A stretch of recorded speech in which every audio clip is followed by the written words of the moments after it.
خاندان کے لیے ایک قابل مثال شخصیت بن سکے۔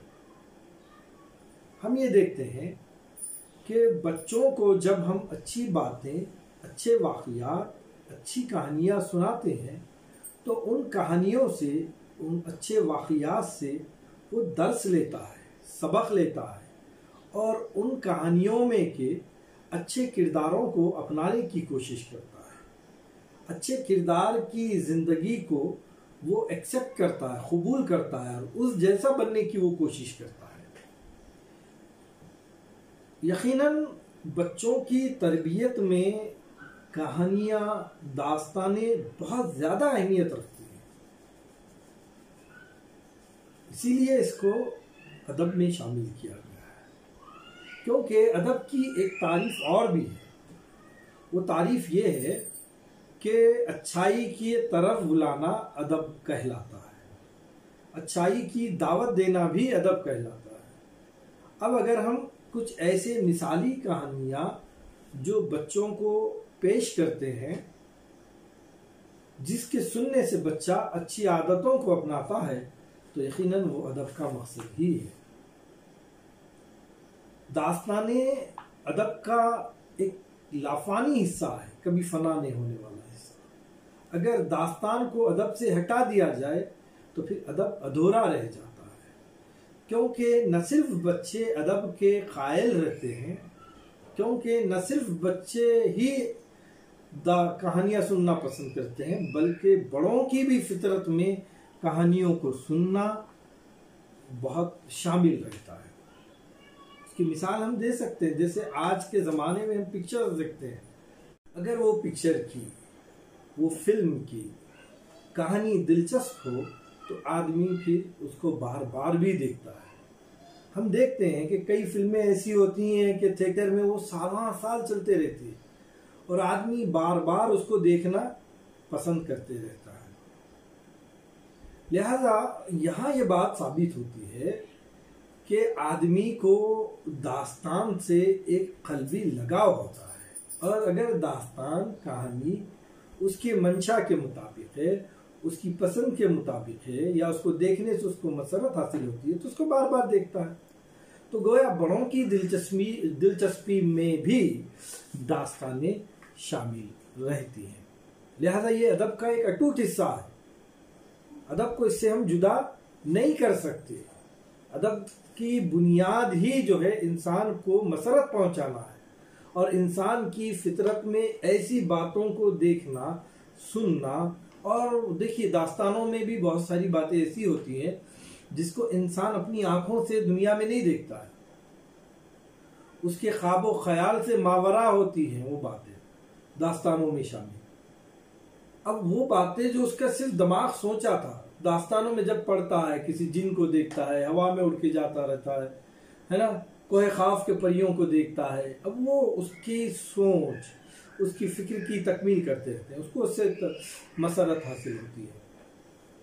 لہذا انسان کی فطرت میں یہ بنیادی طور پر بات ہے کہ داستانیں، کہانیاں سننا شامل ہے، اور اس کو جس چیز سے مسرت حاصل ہوتی ہے اس کو بارہا دیکھا کرتا ہے۔ اور داستان اردو ادب کا ایک لافانی جز ہے۔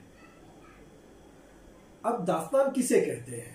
اصل میں یہ اردو ادب کی ایک سب سے قدیم صنف ہے، اور یہ ایک بہت اہم اور دلچسپ اصناف میں اس کا شمار ہوتا ہے۔ داستان بنیادی طور پر اس طویل اور مسلسل قصے کو کہتے ہیں جس میں حسن و عشق کی رنگینیاں، رزم و بس کی حیرت انگیز معرکہ آرائیاں، بعید از قیاس واقعات، شہزادوں اور شہزادیوں، دیو، جن، پری وغیرہ کے ماہر العقول، یعنی عقل کو حیرت میں ڈال دینے والی واقعات شامل رہتے ہیں، اور دلچسپ انداز میں اس کو بیان کیا جاتا ہے۔ ان کے بیان میں زبان و بیان کی حلاوت، وہ اثر آفرینی کا بھی خاص خیال رکھا جاتا ہے، جس سے غیر معمولی اور ناقابل تسخیر فضا پیدا ہو جاتی ہے۔ اور جو محرومیوں کے دور میں ذہنی تیوش اور قلبی سکون کا سامان فراہم کرے وہ داستان کہلاتی ہے۔ یہ تو بڑی طویل ترین اس کی تعریف ہوئی۔ اب اس کو ہم مختصر اگر کرتے ہیں، کہتے ہیں نا وہ سمندر کو کوزے میں قید کر لینا، اگر اس کو ہم اس طرح کرنا چاہتے ہیں تو ہم یہ کہہ سکتے ہیں داستان ادب کی ایک بےحد اہم صنف ہے جس میں قصہ در قصہ شامل ہوتا ہے۔ بس ختم ہو گئی داستان کی تعریف۔ داستانوں میں اصل میں ہوتا یہ ہے کہ ایک قصے کے بعد دوسرا قصہ شامل کیا جاتا ہے، یا ہم داستان کو اس طرح کہہ سکتے ہیں کہ طویل ترین قصے اور کہانی کو داستان کہا جاتا ہے۔ طوالت تو واو الف لام تے، طوالت یعنی طویل، بہت لمبا سلسلہ، یہ داستان کا بنیادی جز ہے۔ اگر کسی کہانی میں طوالت نہ ہو تو یقیناً وہ داستان نہیں کہلاتی۔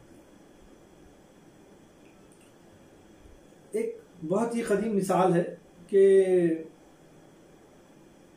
لکھنؤ میں ایک نواب صاحب رہا کرتے تھے، انہیں داستانیں سننے کا بہت زیادہ شوق تھا، اور اس زمانے میں داستان گو بھی رہا کرتے تھے۔ بھئی زمانہ تو آج بدل چکا ہے، ٹیکنالوجی بہت ترقی کر چکی ہے، تھیٹر، پکچرز، ایسی نئی چیزیں جو ہیں ایجاد ہو چکی ہیں، انسان جا کے بھی دل بہلا سکتا ہے، گھر میں بیٹھ کر بھی دل بہلا سکتا ہے۔ لیکن اس دور میں یہ سب چیزیں چونکہ ایجاد نہیں ہوئی تھی تو لوگ اپنے دل کو بہلانے کے لیے الگ الگ ذرائع پیدا کر لیتے تھے۔ نواب صاحب کو داستان سننے کا شوق تھا، تو داستان سننے کے لیے وہ ایک داستان گو کو رکھ لیے تھے، داستان کہنے والے کو رکھ لیے تھے۔ داستان کہنا بھی ایک بہت بڑا فن ہے، داستان کو پیش کرنا بھی ایک بہت بڑا فن ہے۔ ایسا نہیں آپ کسی کتاب کی طرح لے لیے اور اس کو سرسری انداز سے پڑھ لے تو پھر سننے والے کو اس میں دلچسپی نہیں آتی ہے۔ تو داستان کہنا ایک فن ہے۔ تو نواب صاحب نے ایک داستان گو کو رکھ لیا، رکھ لینے کے بعد وہ داستان گو نواب صاحب کو روزانہ ایک قصہ، ایک واقعہ داستان کا سنایا کرتا۔ سلسلہ چل رہا تھا ایک کہانی کا کہ اسی اثناء میں، اسی دوران جو ہے اس داستان گو کو کچھ ضروری مصروفیات کے سبب کی وجہ سے لکھنؤ سے باہر جانا تھا۔ مسئلہ یہ تھا کہ نواب صاحب کو ناراض بھی نہیں کیا جا سکتا تھا کہ کہانی ادھوری چھوڑ دی جائے، داستان ادھوری چھوڑ دی جائے اور چلا جائے۔ لہذا داستان گو نے اپنے شاگرد کو کہا کہ بھائی میں کچھ ضروری کام سے باہر جا رہا ہوں اور آنے میں کچھ وقفہ لگ جائے گا، 10 دن 15 دن، ہو سکتا ہے 1 مہینہ بھی لگ جائے، ہفتہ مہینہ۔ لہذا آپ جو ہے اس سلسلے کو منقطع نہ کرتے ہوئے آگے جاری رکھیے گا۔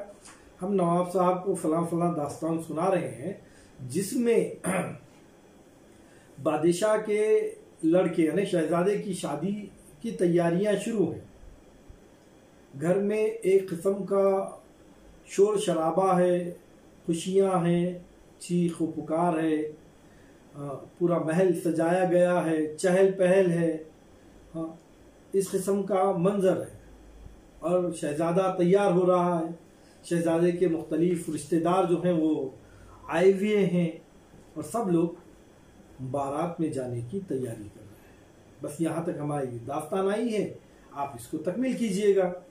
اتنا کہہ کر وہ داستان گو چلا جاتا ہے، اور 1 مہینے کے بعد جب وہ واپس لوٹ کر آتا ہے اور اپنے شاگرد کو پوچھتا ہے کہ آپ نے داستان کہی، نواب صاحب کو داستان سناتے رہے؟ اس نے کہا ہاں سناتے رہے۔ بولے ماشاءاللہ اچھی بات ہے، آپ نے داستان کو کہاں تک لے کر گئے؟ تو اس نے کہا کہ آپ نے تیاریوں کے عالم میں چھوڑا تھا، میں نے شہزادے کو تیار کیا اور تیار کر کے اب بارات نکلنے کے لیے نوشہ چوکھٹ پر آ چکے ہیں۔ غور کیجئے گا تیاری کے عمل کو، یعنی دلہا تو تیار ہوگا اور نکل گئے بارات کے لیے، یوں کہا جا سکتا ہے، لیکن نہیں، بلکہ اس خوبصورت پیرائے میں ڈھال کر اس داستان گو کے شاگرد نے 1 مہینے تک اس داستان کو کھینچتا رہا، طوالت دیتا رہا کہ شہزادہ تیار ہوا اور اپنے دروازے کی چوکھٹ تک آئے. ابھی بیٹھیں گا، پھر بارات نکلے گی، پھر وہاں پہنچیں گی، پھر شادی ہوگی، اس کے لیے پتہ نہیں کتنا وقت درکار ہوگا. اب غور کیجیے آپ کہ داستان کی طوالت کس. اب اس میں ایک بات ہوتی ہے کہ کسی بات کو، ایک موضوع کو یوں ہی بیان کرتے چلے جائے تو بوریت کا احساس بھی ہوتا ہے.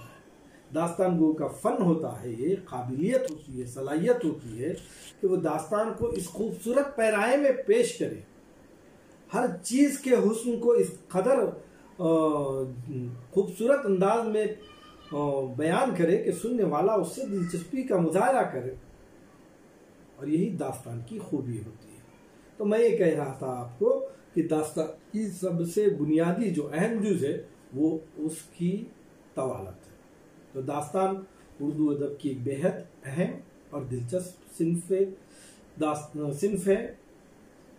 اس صنف کو کہتے ہیں جس میں قصہ در قصہ شامل ہوتا ہے، طویل ترین کہانیاں شامل ہوتے ہیں، اسے داستان کہتے ہیں، اور اس کی بنیادی اہمیت اس کی طوالت ہوتی ہے. آج کے لیے اتنا کافی ہے. انشاءاللہ دوسرے لیکچر میں ہم داستان کے اجزاء ترکیبی اور داستان کی دیگر باتوں کے تعلق سے معلومات حاصل کریں گے، اس پہ روشنی ڈالیں گے. آج کے لیے اتنا کافی ہے. بہت بہت شکریہ.